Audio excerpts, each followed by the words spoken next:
Bryce, I'm ready. First of all, I want to thank you for agreeing in doing this interview with me today. Let me say 2 words about you to introduce you to those that don't know you. So Bryce Turner, owner of Beach Fitness in Seal Beach, Los Angeles, California, and founder of ELDOA U.S.A. Bryce studied for many years with Dr. U.S.A, who invented the ELDOA method in the 70s.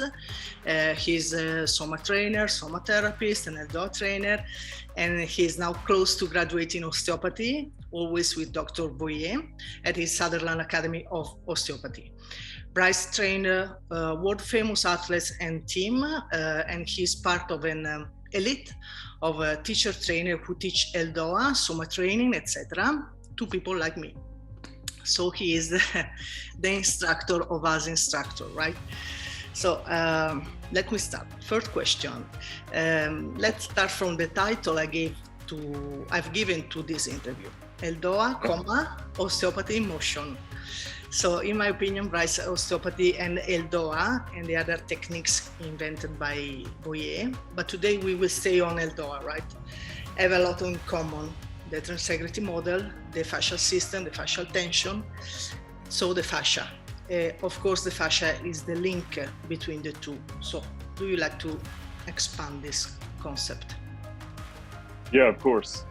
First of all, thank you for having me. This has been a lot of fun getting to know you just over the last few months, and all of your posts I think are excellent as far as the education and complement everything that we're doing. So it's been a lot of fun seeing you develop and grow, and then being able to get to know you more and more as we build our relationship. So yeah, so when we look at the paradigm of what Dr. U.S.A has created in his education model, there's a lot of courses that we have from the soma training program, the soma therapy program, the osteopath program, and even the ELDOA program. So those are the 4 main components of the program that really focus on the fascial system. And I don't think that there's a lot of education programs that are as comprehensive as U.S.A's or in this soma training ELDOA type education that looks at fascia and knows how to work with the biomechanics of fascia to understand how to improve exercise or improve therapy techniques from a manual therapy standpoint to balance and normalize the body. So when we look at these things, because in our system, we really look at how the fascial system integrates with the body, and it does create the link. The fascia is what makes something like ELDOA or a lot of the intelligence of our exercise possible, because of this global nature of what the body has essentially developed into. So when we think about something like ELDOA, we use this global tension, we use this awareness, we use this intelligence of the body to effectively create these tensions or lever arms or vectors of tension to improve essentially space or movement of fluid, or stimulate the nervous system in a way that has better awareness and things like that. So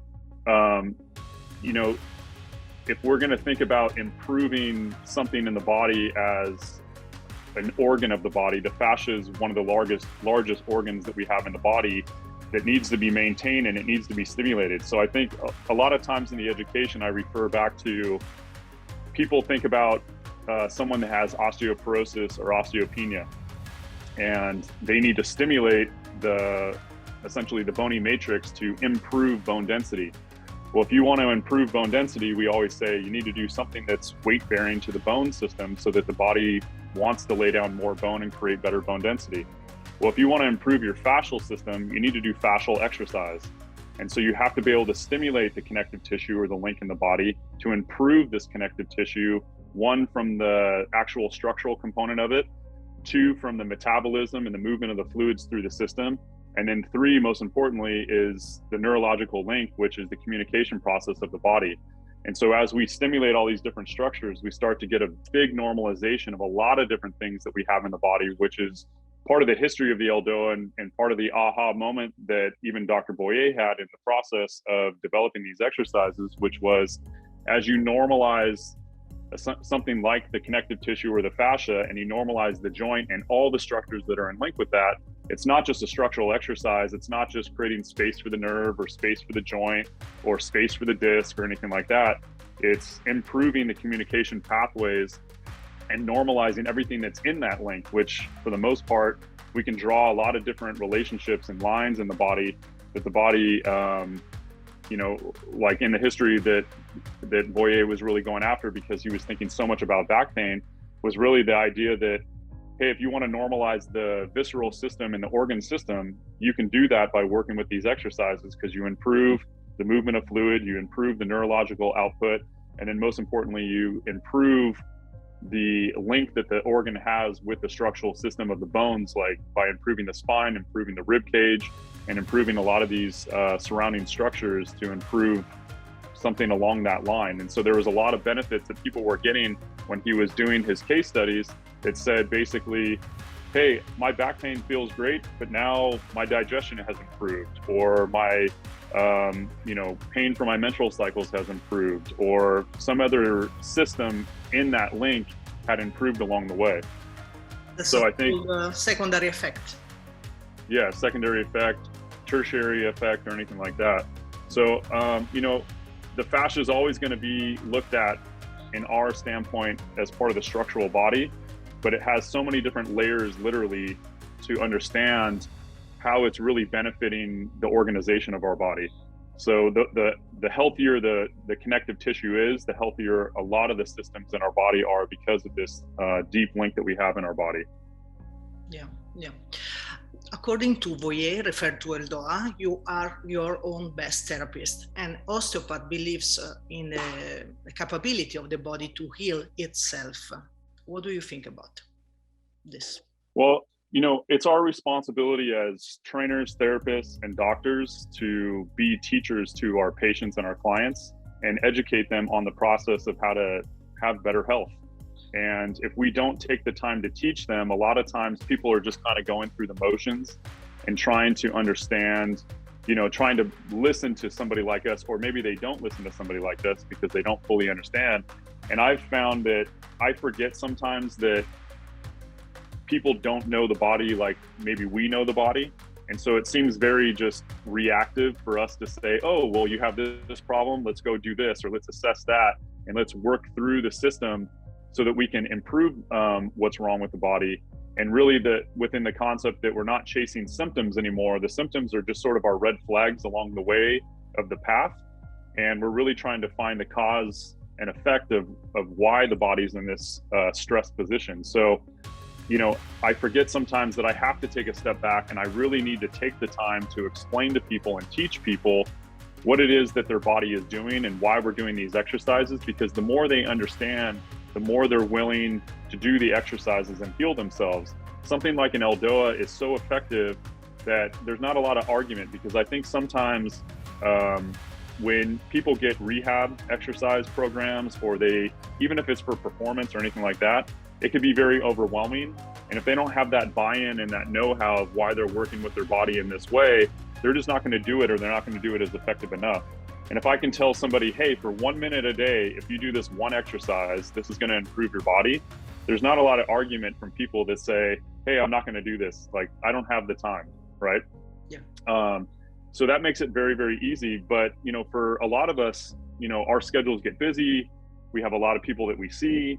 And if I can't see somebody, if they've got a very acute problem, or they've got a big, long, chronic problem that it's going to take a lot of time to unwind, I need them to do a lot of work on their own to be able to heal themselves, because otherwise they're spending a lot of time and potentially a lot of money just to come in and see me to get, you know, better in their health, where I can give them a lot of tools and teach them why and how they need to do these things. And they can do it all day long if they need to try to improve themselves, depending on what their work process is. So it's important that they're able, we send them home with the education and with the tools that they can utilize so that they can heal themselves along the way, because otherwise seeing a therapist all the time doesn't necessarily make a lot of sense either. And I've made all those mistakes along the way. You know, like early on in my education, you know, especially when I first learned a lot of the ELDOA, people would come in and see me and they were like, oh, I have this problem and all these things that were wrong with them. And I'd make this huge program for them. And I'd say, okay, go home and do this. And then the next time they would come and see me, they would take the program and they would throw it right in my face. And they'd say, I'm not doing this. This took me, you know, 2 hours to accomplish. And, there's nothing fun about sometimes doing something like an ELDOA because they're hard exercises. But I always try to educate people that doing the exercises is the big bang. Like, if you're going to create architectural change in your body and reorganize what the connective tissue is, the connective tissue is organized, or how the bones in the body are organized, that takes time and effort. And if they don't put the time and the effort into it, there's nothing I can really do. But if people are willing to put the time and effort into doing these exercises and spending the time and creating a new regimen for themselves, there's almost nothing that we can't solve along the way. And, the benefit of, again, all of these things is we may be going after an acute problem because they have back pain and that's creating like all these different things. But as we utilize something like the ELDOA, we're improving a lot of health systems in their body. And ultimately, they didn't even realize that they were feeling so bad until they start feeling better. And so I think that that's been a huge benefit of working with these exercises. Yeah, true. Another thing in common between the two, osteopathy and ELDOA, is the role of the dura mater. I did an interview with Veronica Lorenzini, an osteopath, about this in October. During the so-called global ELDOA, and in general during ELDOA, we normalize. You use 3 times this verb, normalize, normalization, the dura mater. Can you better explain this to who is watching us? Yeah, and I think you're saying global ELDOA as like the general ELDOA? Yeah. Yeah. So the goal of the general ELDOA is effectively to move the cerebral spinal fluid. It's the only ELDOA that we have where we move through motion. We're in motion while we're doing the ELDOA. And so the fun part about this ELDOA for us is we're taking all the fascial concepts that we have learned and understand about the body, and we're applying them to the body as the body is in movement, right? And so we're trying to stimulate, the rules that we know for the lower limb with the knee bent and the leg straight and the arm overhead and the spine staying in a nice straight position and the eyes looking down and different things like that. In any of the fascial exercise that we work with, we're always trying to work with the dura mater because that's our deepest line of fascia in our system. And if we're not working with all levels of the fascial system, because all levels of the fascial system are in link, we're missing something that creates a deficit in our own body. But ultimately, if the cerebral spinal fluid doesn't have a good efficiency of mobility through the body or through the nervous system, that could create all kinds of dysfunctions through the structural body, through the chemical body, through the neurological body. And so we need to make sure that we're able to stimulate these things. And, it doesn't matter if it's from an exercise class that we learn something like the general ELDOA or we learn cranial ELDOAs. If we're doing the manual therapy and we're applying cranial sacral therapy to the body, which we stimulate all the different systems and all the different bones around the cranial area, along with treating the spine and treating the pelvis, because the dura mater ends at the pelvis. So I think a lot of techniques tend to just focus on the cranial bones and that's it, and they don't go past where the head and the neck are. And the first thing that we do if we're going to do cranial sacral therapy on somebody is we do the general ELDOA, because our goal is to stimulate the movement of the cerebral spinal fluid. If somebody has a head injury and they've been concussed, or they've had trauma, or they've had whiplash, or they've got cognition problems, or they've got regular headaches, whether it be from past head trauma or chemical imbalances or tightness in the dura mater or anything like that, we need to be able to stimulate the movement of the fluid to improve the health of the nervous system, because the cerebral spinal fluid not only brings nutrients to the brain and the nervous system and the spinal cord, but it also helps to, it's part of the process of removing waste out of the nervous system. And then most importantly, it creates a protective layer from the fluid around these vital structures against trauma. So if we don't have this fluid barrier and we don't have a good organization of this fluid barrier around our nervous system, our potential for neurological stress goes up exponentially. And when I've done the general ELDOA with a lot of it doesn't matter if it's just, the person down the street that lives next door, or if it's a high level athlete that has had a lot of collisions and a lot of trauma to their body and to their head and nervous system, when they regularly do the general ELDOA, within 3 to 4 weeks, again, they have that aha moment where they're like, wow, I didn't realize I wasn't feeling good, because now all of a sudden I feel good, right? And so their cognition is better, their nervous system is more healthy, they're able to function better, they're sleeping better, they have better energy, all of these things start to improve.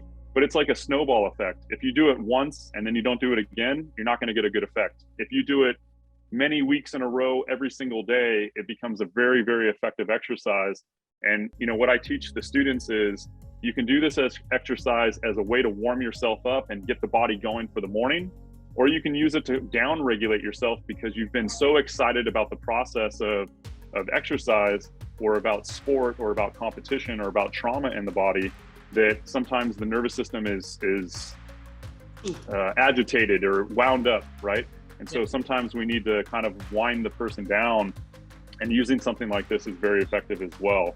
So it doesn't matter if it's for therapy, or it's for performance, or it's for exercise, or it's a simple exercise that somebody does. And again, for something like this exercise, the simplicity of it, they don't need to do a whole lot of it. It's not a very complicated exercise. The goal is to pump the body and pump the fascial system. And as you create these gradients of tension from the upper body and the lower body through the nervous system and through the spine, it's moving the fluid, right? And that tension is going to change the microtubules and the fascia, which is going to push fluid because fluid is incompressible, and that's going to distribute better the cerebral spinal through the whole body. So it's one of the most effective exercises. I give that one almost like an L5S1 to a lot of people, and just as general health, really. Yeah, absolutely. And linking to this, to my previous question, cranial sacral osteopathic manipulation are often used during osteopathic treatment. And we have our cranial ELDOA. Of course, the first is manual technique, the second is about exercises, but the two are in link. I can see again here the osteopathy in motion. What do you think about this? Yeah, I mean, they go hand in hand. I think, if we look at the osteopathic approach to the body when we want to assess somebody and we want to understand really what's going on as sort of a foundational assessment and principle to understand normalization and balance in the body, is we typically always look at the pelvis. And the pelvis is going to give us a lot of information. It's not the causation of the problem. Sometimes if the pelvis is out of order, the foot could be driving the problem, or the lower limb can be driving the problem, or the gravity line and posture can be driving the problem from the head, the shoulders, and the spine. Sometimes it's trauma, sometimes a lot of these things. But if the problem's been in the body long enough, and we have an understanding that the pelvis has had a torsion to it and there's been a problem in the pelvis, one of the things that we need to always look at is the cranial bones, because the cranial bones a lot of times will mirror what the pelvis has organized itself as. So if the pelvis has been in this torsion for a period of time and it's a chronic issue, then if we look at the temporal bones a lot of times will mirror what the ilium posture is. And if we look at the occiput bone, a lot of times the occiput bone will mirror what's happening in the sacrum, which is why we call it cranial sacral therapy.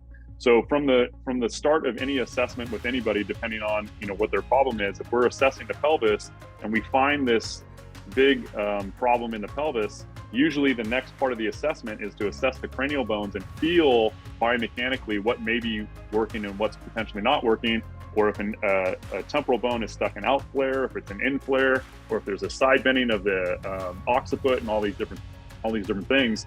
And when we work with those cranial bones in our way of doing the treatment from the cranial sacral therapy, a lot of the other education models will really work fundamentally with one bone.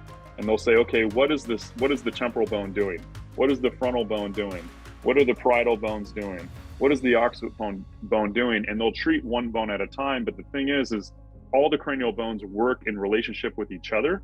And so if one system or one bone isn't working totally correctly, that's going to affect the movement of all the other bones in that link. And so a lot of times when we're treating the cranial bones from a cranial sacral therapy, we're treating a lot of the bones at the same time to try to bring back a normalization of movement of not only the fluid that's driving part of that movement or the movement of the fascial system or the link, but we're trying to get essentially the bone itself to essentially free itself, whether they've had head trauma and that may compress some of these sutures or compress some of the areas of the cranial cavity, or there's a restriction in the ventricle area, which is not allowing fluid to move totally free the way it's supposed to inside the brain. We need to be able to balance all of these things out. Sometimes that starts with the pelvis, sometimes that starts with the cranial bones. We just kind of have to decide what's driving what problem. Now, if we look at doing cranial ELDOAs follow more of a traditional format of cranial sacral treatment, which is in the education model, we learn the biomechanics of each of these bones as they move with each person. And so it's the education process, which I think is difficult for most general public, but the process is you start to learn the sensitivity of what is moving and what isn't moving. And the goal, just like trying to create space in any of the joints, like we do with any of the traditional ELDOAs, is all the sutures around the cranium are not fused and they allow little micro movements, which is the process of cranial sacral therapy. And so it's the process of assessing and saying, hey, your right temporal bone isn't moving as well. You can go home and learn how to follow this movement of the cranial bone and feel for the movement, and then learn how to stimulate and improve the movement by creating different delays of those movements to try to free up what might be jammed on one side. And so somebody can treat themselves. That's what we teach in ELDOA 6, in the cranial ELDOAs, is we teach people can treat themselves and their cranial bones, but it takes time to master a lot of that, just like it takes time for somebody like me as an osteopath or somebody like you that goes into somebody's cranial bones. It's an art. The more time you spend with it, the more you learn what's correct and what's not correct, because when you're sensing all these different micro movements, which we always have the theme in the program, which is the micro manages the macro. If all these little micro things aren't working in the body, a lot of times we see the problem materialize in the big macro areas of the body, which gives us the big red flag. Big headaches, pain in the back, pain in the neck, problems with eyesight, dysfunction in the pelvis and things like that. We need to be able to normalize the whole system, because the main link in the body will always be the cranium, the spine, and the pelvis, and then how everything interrelates with that.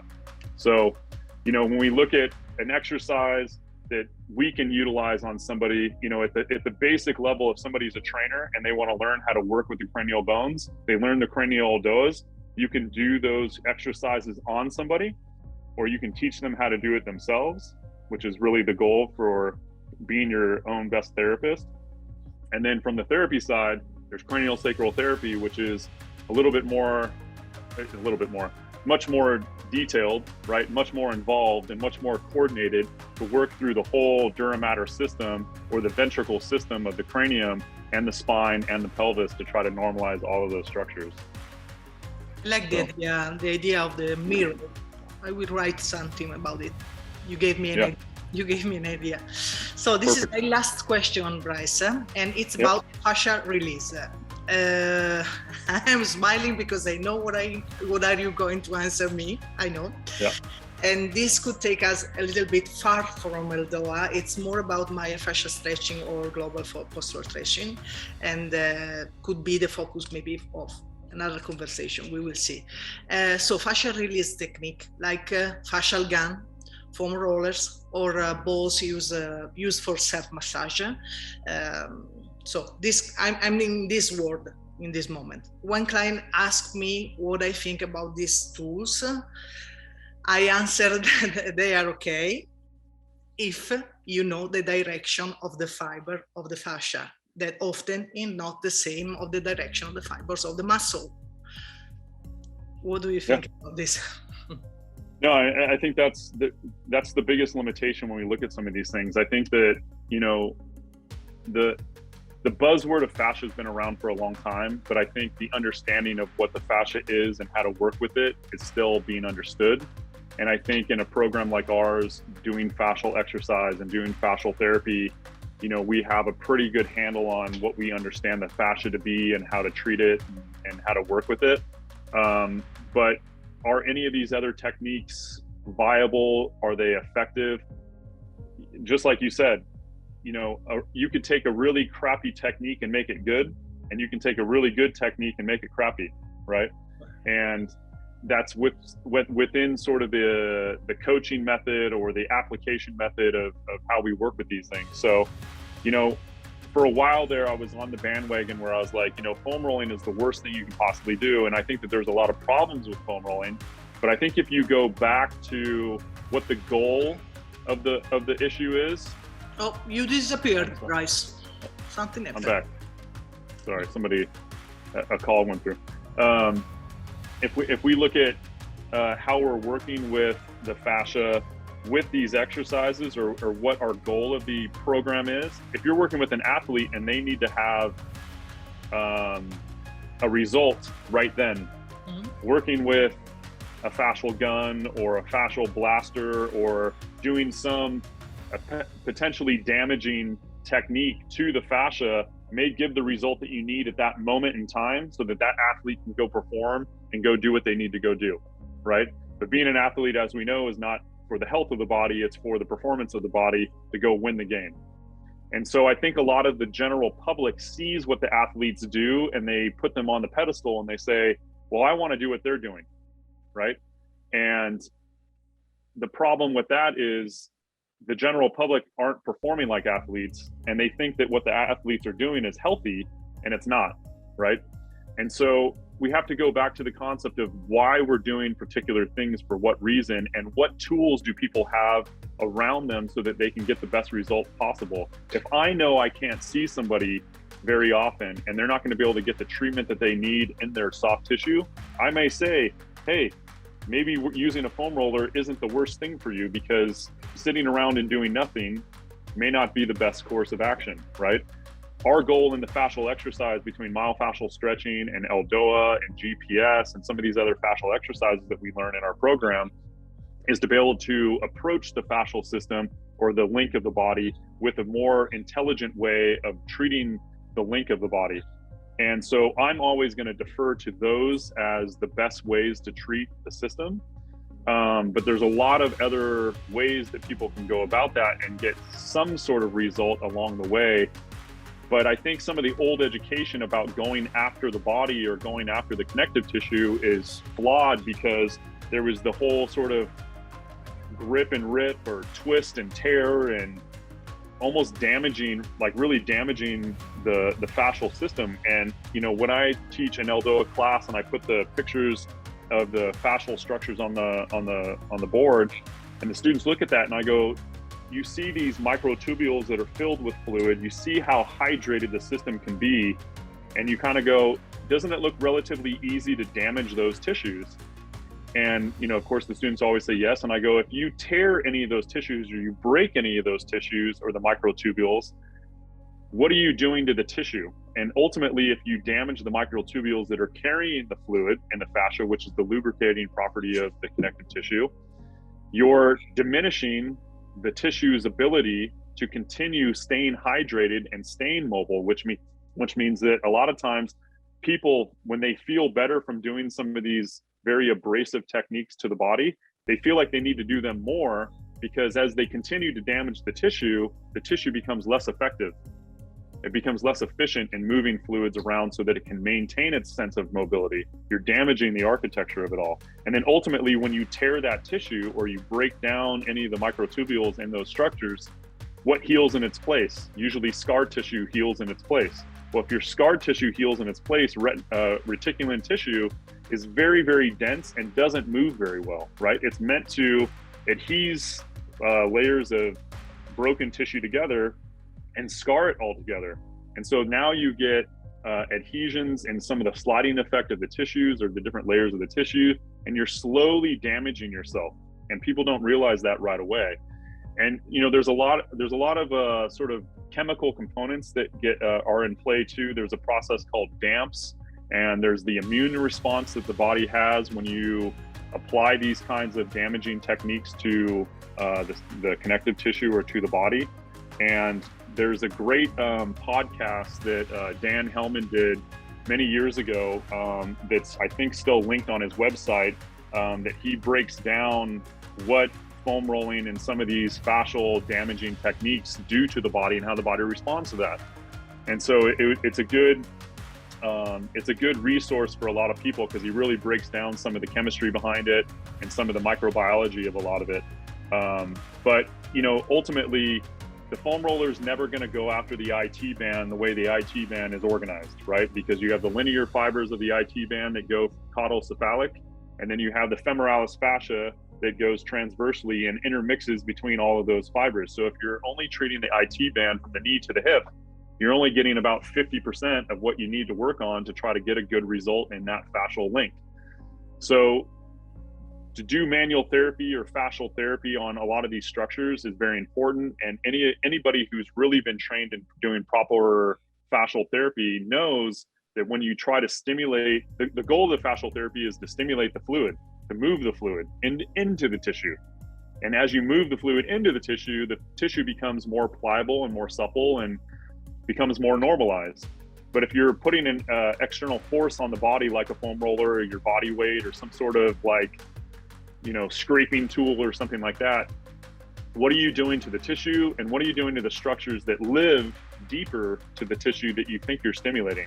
Like if your IT band is very superficial to your leg, what's deeper to the IT band? You have the muscle, you have nerves, you have vessels, you have the lymph system, you have a lot of things that you have a potential of also damaging along the way, which only creates more and more of a problem in the treatment process. And so I think it's an education problem that most people have, because they don't have the proper tools. They only use the tools that they know because somebody told them it was a good idea, right? And in the sake of proper health and treatment, a lot of trainers or therapists don't understand potentially how they're creating a problem in the body, so they just keep pushing in that way because that's all they know. Yeah. So I don't think it's a good idea. I think that if you're working with somebody with some of these fascial release techniques that knows how to teach them or apply them, you can get a good result. But a lot of people don't know how to utilize them and apply them in a good way, and so you're unfortunately probably going to get a worse result every single time. Yeah. So now we have new enemies now. That's right. That's right. That's right. We are done. We are done, Bryce. I talked with you for hours. I'm sure this conversation was very interesting for those who is watching us. So thank you. Of course, no problem. Thank you for having me. See you next time, Bryce. Ciao. Ciao.